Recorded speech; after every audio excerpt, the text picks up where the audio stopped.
Install ffmpeg on Windows 10. In this tutorial, we will learn how to download and install ffmpeg on Windows 10 or 11.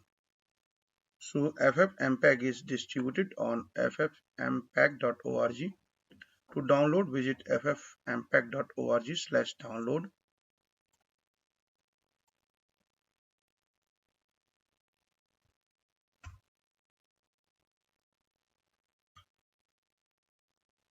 Here we have options to download the source code. If you want to build it from the source, you can download the source code.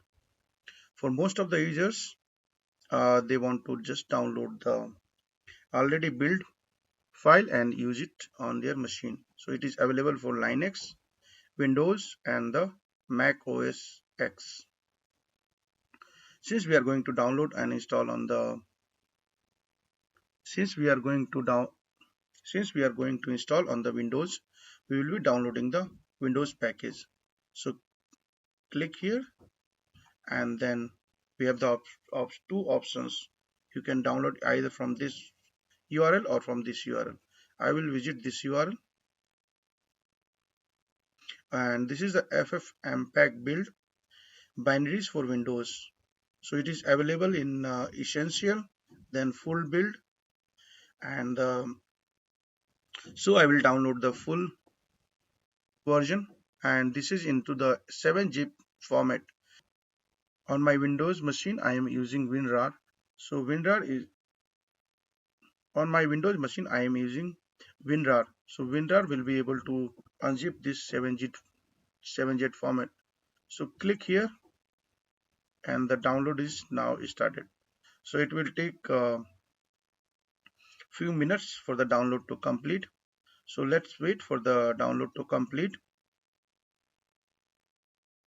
So download is completed. I will go here and then show into the folder.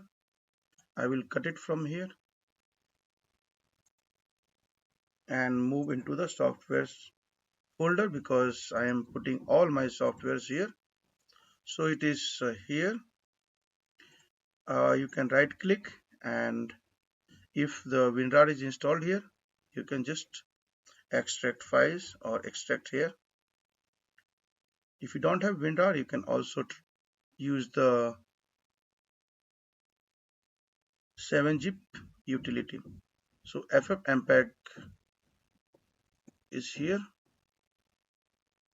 Now we have to put this path into the system path.